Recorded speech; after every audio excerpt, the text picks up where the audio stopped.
Praise the Lord, everybody. Welcome to our midweek gospel explosion, pastoral teachings. Certainly we thank God for each of you on today. We do honor God, who is sovereign and supreme, to his son Jesus Christ, who is Savior and Lord, and to the Holy Ghost, who is our sustainer, teacher, leader, comforter, and our guide. He who leads us in the way of all truth and righteousness. We greet you with Jesus' joy and certainly in divine love. Well, we'd like to call your attention today to the book, Paul's letter to the Philippians. That's Philippians chapter 1. And we're going to begin reading at verse 27. Philippians chapter 1, verse 27. You will find these words recorded when you get there or if you are there. Only let your conversation be as it becometh the gospel of Christ, that whether I come and see you or else be absent, I may hear of your affairs, that ye stand fast in one spirit, with one mind, striving together for the faith of the gospel. Verse 28. And in nothing terrified by your adversaries, which is to them an evident token of perdition, but to you of salvation, and that of God. For unto you it is given in the behalf of Christ, not only to believe on him, but also to suffer for his sake. Shall we pray? Father, we thank you now for this preaching and teaching moment. We pray now, God, that you release your power, your presence, your anointing upon this, your vessel, that I may preach and teach with power and with clarity. Anoint us the more, that we might believe, receive, explore, apply, and share this word. In advance, we give you all the honor, all the glory. For it's in Jesus' name that we pray. Every heart said, amen. Well, tonight, for a few minutes, we want to talk from these words, keeping the unity. My brothers and my sisters, I think it is very important that we understand how important it is to keep the unity, especially in the body of Christ.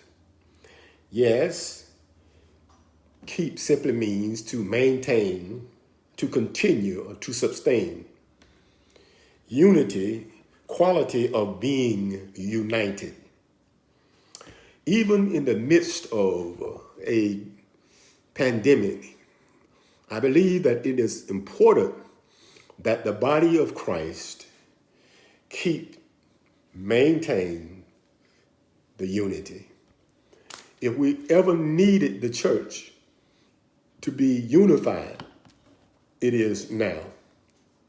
And so often, because of problems, situations, and circumstances, we have the tendency to forget how important it is to keep the unity. Well, the Bible teaches us that together we stand, divided we will fall. Teaches us that where there is unity, there is strength. And my brothers and my sisters, we need strength in the body of Christ right now. So as we look at the text on tonight, Paul is here pleading for gospel-worthy Christians to carry on for Jesus Christ, to carry on without the prop of the apostles' presence. Many times, in order for us to do what we need to do, we need somebody looking over our shoulders. But I want to suggest to you tonight that whatever it is that God has commanded you to do individually, whatever it is that he has spoken into your spirit, then you do that, whether someone is holding your hand or looking over your shoulder.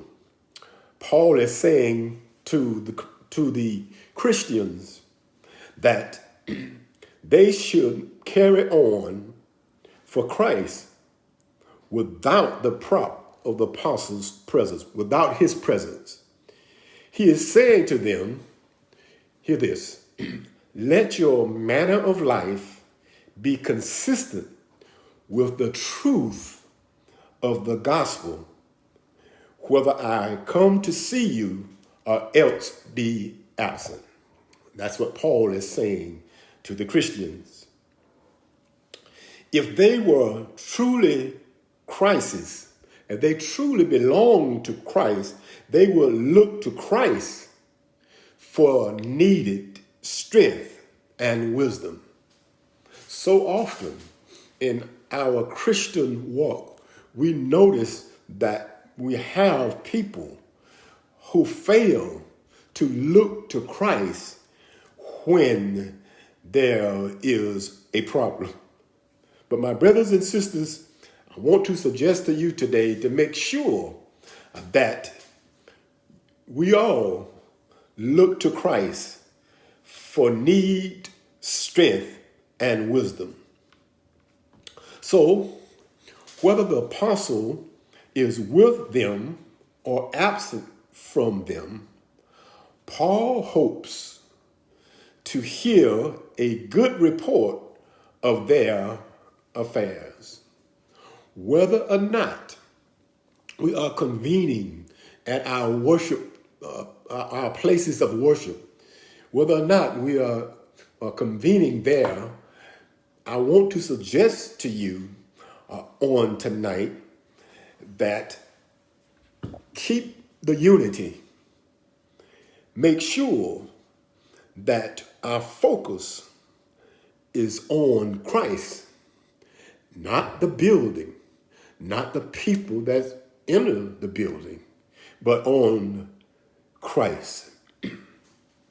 So Paul is saying whether I'm absent or present, Paul hoped to hear a good report of their affairs. Whether or not we are meeting like we used to every week, I am looking for a good report of your affairs. So, what does Paul do in the text? Well, Paul makes an urgent request of the church at Philippi. First, Paul requests that they stand. My brothers and sisters, there is an old saying that if you don't stand for something, you'll fall for anything. So Paul first requests that they stand. Let's look at the text. Verse 27. And let's look at the last clause of the C clause of verse 27. Listen what he says.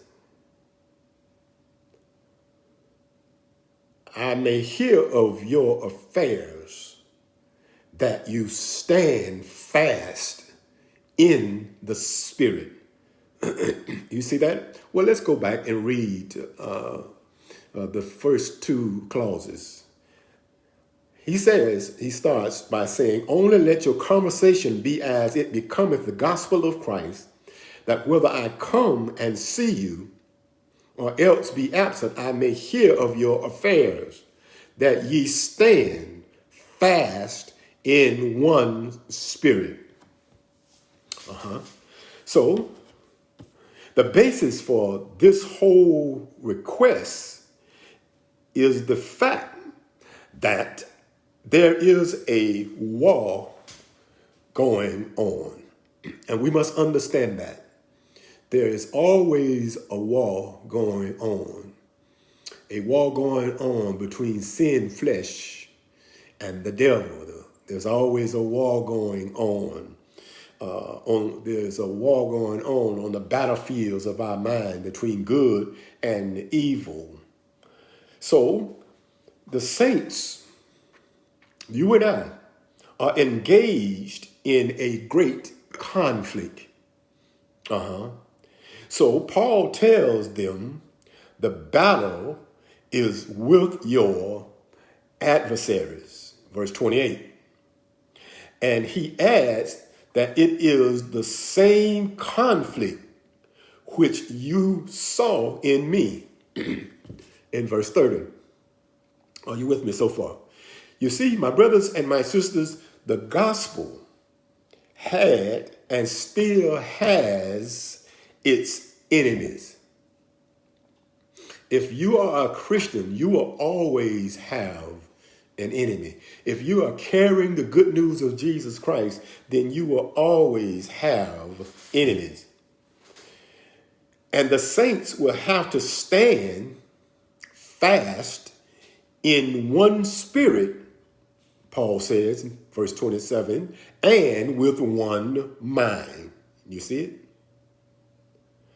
So let's look at that closely. The one spirit refers to the Holy Spirit.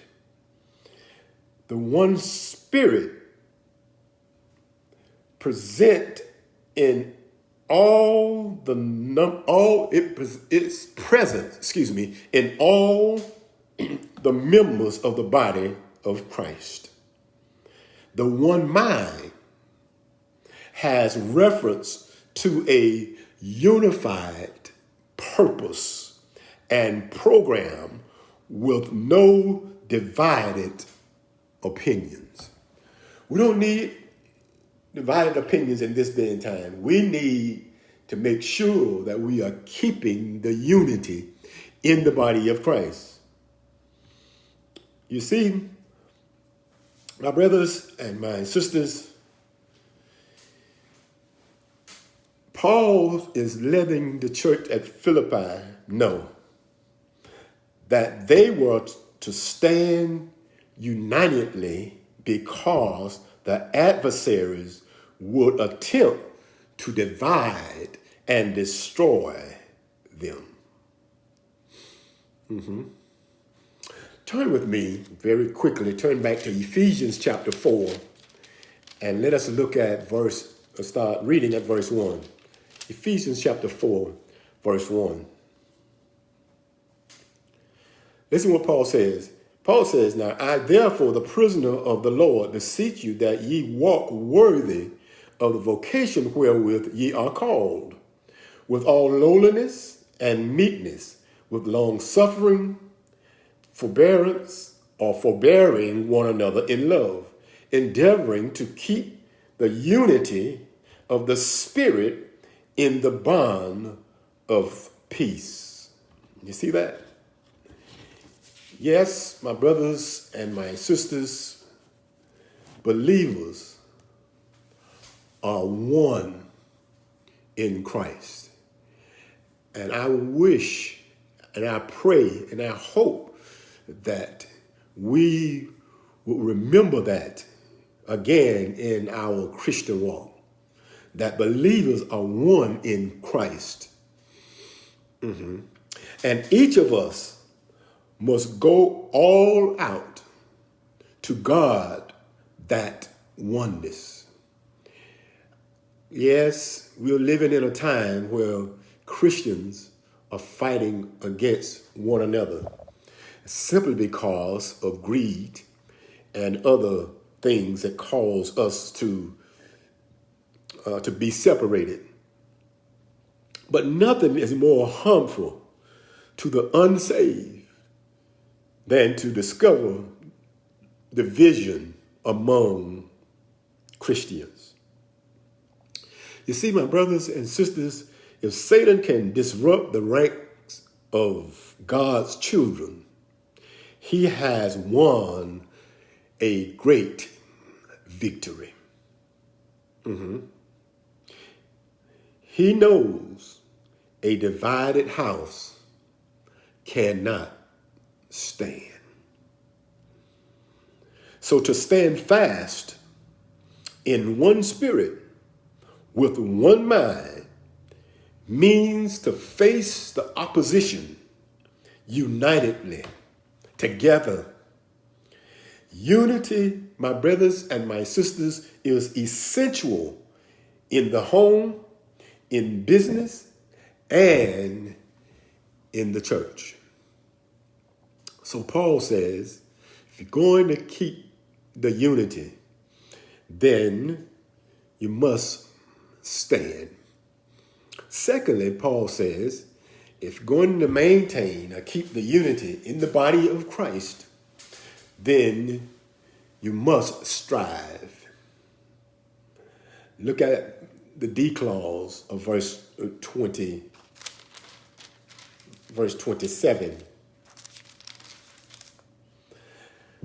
Listen what it says. Striving together for the faith of the gospel. Strive means to contend as in a contest.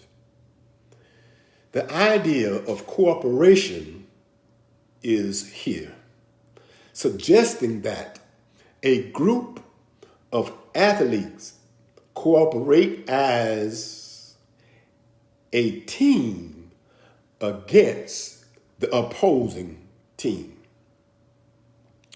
Hear me well.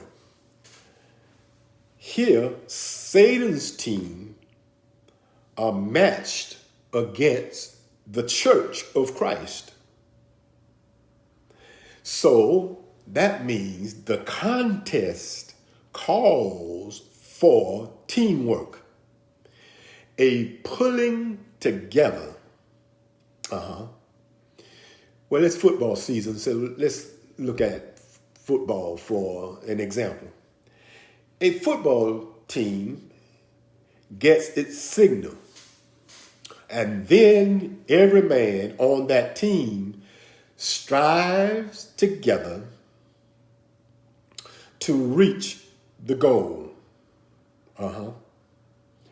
So now, if the church would strive together in one spirit, with one mind, in carrying out God's program, the world will soon know about Jesus Christ, will soon know about our Lord and Savior, Jesus Christ, and his salvation. Are you with me?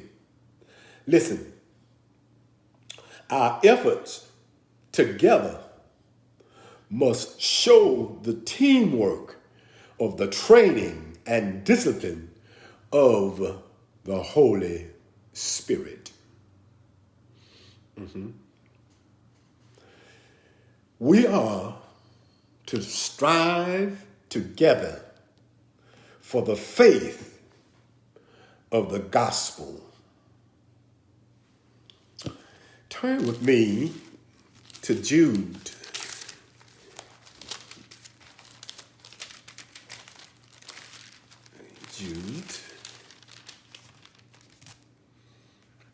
No, we're not going to turn there tonight. We'll skip that. But I was going to show you something in Jude, but we're not going to go there tonight. Listen, when we understand the importance of keeping the unity, we must go all out in guarding the unity of the Spirit, that our united strength shall be used to spread the faith of the gospel. Are you with me so far? So, let us unite to move forward in victory. Now, such a task, which is a great task, such a task calls for boldness, fearlessness, and courage. So Paul understood that, so he continues his request. Let's look at the next verse, verse 28. And in nothing terrified by your adversaries, which is to them an evident token of perdition or destruction, but to you of salvation, and that of God. Let's see. Paul is telling the believers not to allow the opponents of the gospel to frighten or to intimidate them. You see, my brothers and sisters, our banding together for the faith of the gospel shows the enemies of Christ the uselessness of their efforts to oppose him. Did you get that? On the other hand, the oneness and the steadfastness of the saints assures them of a God-given victory. Are you hearing me? So Paul says it's important that regardless of situations and circumstances, that the body of Christ, the church, will keep the unity. And in keeping the unity, stand. Then Paul says, strive. The third thing, and the final thing that we're going to discuss on tonight, Paul says, he says, suffer. Stand, strive, suffer. Now, many of us, even though we've been saved, we don't want to suffer, or we think that we don't have to suffer, but suffering is a part of the journey. Let's look at the next verse, verse 29. For unto you it is given in the behalf of Christ not only to believe on him, but also to suffer for his sake. Wow. You see that? So what Paul does here is he concludes his request by reminding them that they are called to suffer. This verse tells us that the privilege has been bestowed upon us to suffer like Christ and for his sake. Christ suffered. We are to suffer like Christ, and we are to suffer for Christ's sake. You see, my brothers and my sisters, faith in Christ and suffering for Christ is inseparable. The very fact that anyone identifies him or herself with Jesus Christ will result in some suffering. Suffering for his Lord. Are you with me? Well, the gospel, according to St. John, chapter 15, verse 20, says, if they have persecuted me, they will persecute you. Jesus said that. Paul wrote in 2 Timothy chapter 3, verse 12, yea, and all that will live godly in Christ Jesus shall suffer persecution. However, to believe in Christ in our day means the very opposite of hardship and suffering. It has come to mean that the believer now has a place in a church where he or she can sit snugly and smugly. That's basically what it is now. Not like it was in the first century church when they really suffered.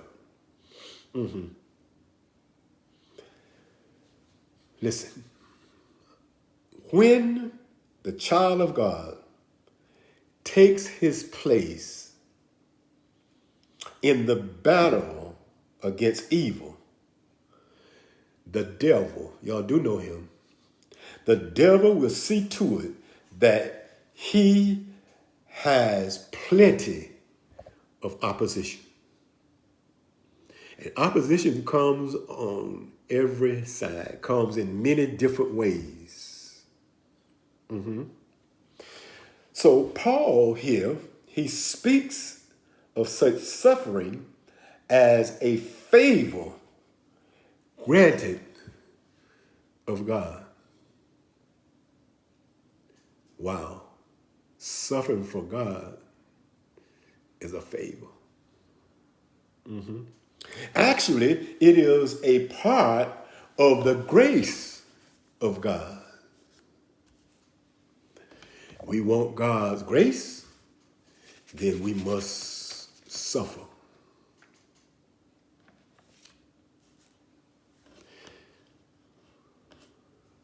Listen, my brothers and my sisters, when we think about suffering, we must understand that it is part of keeping the unity. It is part of being a Christian. When we are called to share the suffering of Christ, we must remember that it is part of the grace of God. Now I'm going to have you turn one more time tonight to Acts chapter 5, verse 41.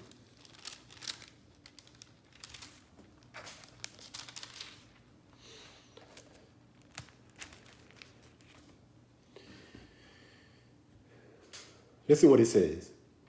And they departed from the presence of the council, rejoicing that they were counted worthy to suffer shame for his name. Wow.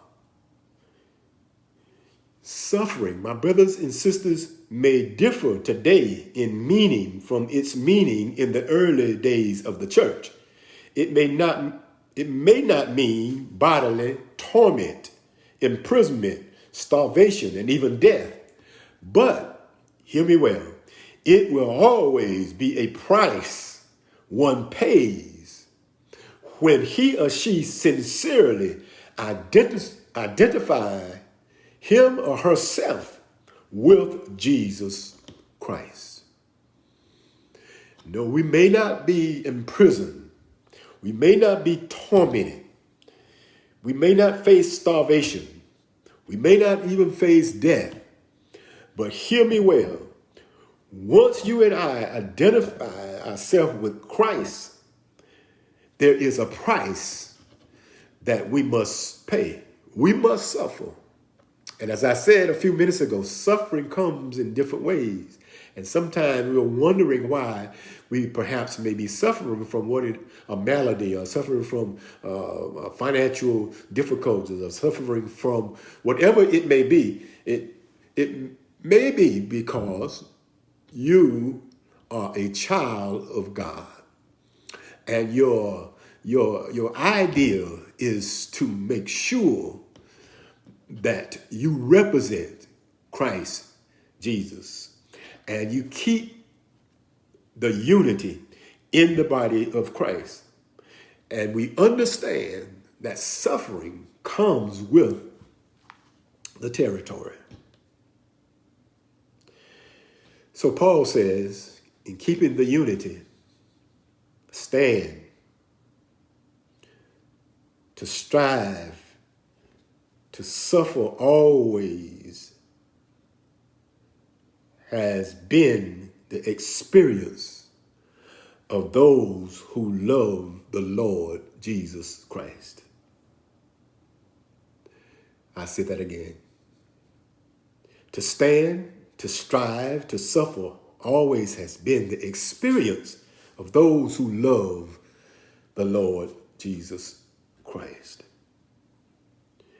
It was the Apostle Paul's personal experience when he wrote this letter, and it is his urgent request to each of us. And it is my urgent request to each of us on tonight to make sure that we are instrumental in keeping the unity in the body of Christ.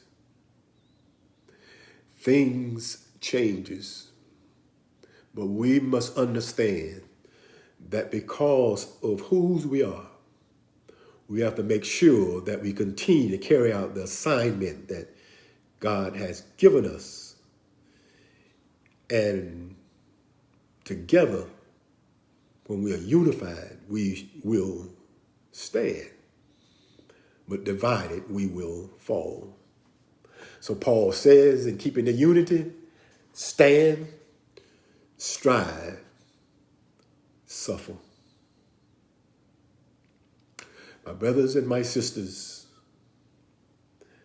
don't think because you're saved, sanctified, and going to heaven anyhow, that there will not be some suffering. There will be some suffering. But I want to suggest to you tonight, hold on to God's unchanging hands. Don't let the devil, Satan, trick you out of your abundant blessings. God said through Jesus Christ, his Son, that I will be with you always, even to the end of the world. Shall we pray? Father, we thank you. We thank you for this word tonight, reminding us the importance of keeping the unity, maintaining, continuing, sustaining. Pray, God, that this word on tonight will sink deeply into our hearts, minds, and spirits, that when our ways get dark and dreary, that we can refer back to your word and remember that we are to stand, strive, and we will suffer. We pray now, God, that you will look upon the church and give us strength, oh God, to carry out the assignment that you have given us. We pray that you will look upon each of us. If there are any of us who are suffering with maladies, sicknesses, and disease, we know that you are a doctor that never lost a sick patient. So we pray for healing right now in the name of Jesus. We pray for those who are sin sick, those who never received the Lord Jesus Christ as their personal Savior. We pray for the backslider, that they would come back to a God who loves them in spite of them.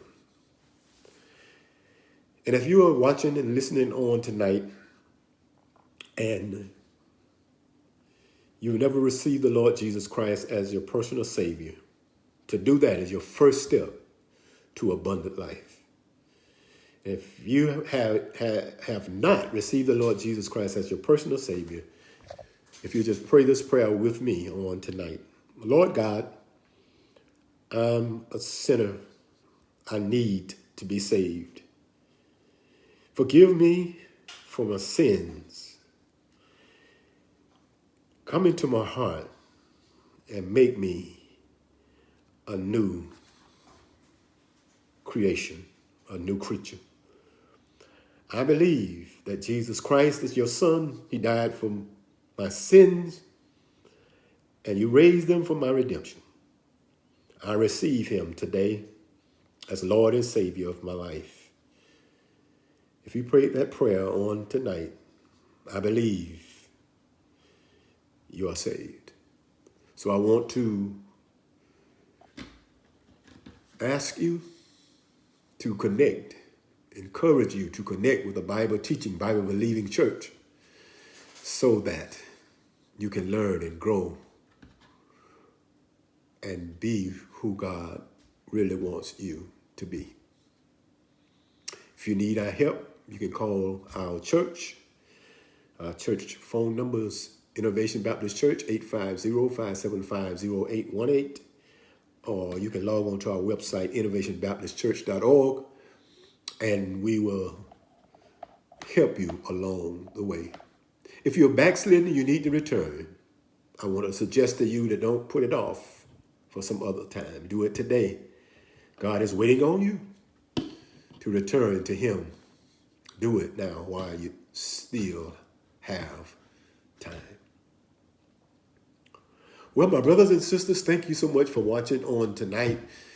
We encourage you to log on to our website. If you need a replay of this message, you can get that by logging on to our website, and you can get the replay and you can share it with someone else. Well, until Sunday at 9:30 a.m., past 9:30 a.m., worship experience, worship in the Word. Until then, be safe, be strong, and be blessed. Certainly is my prayer.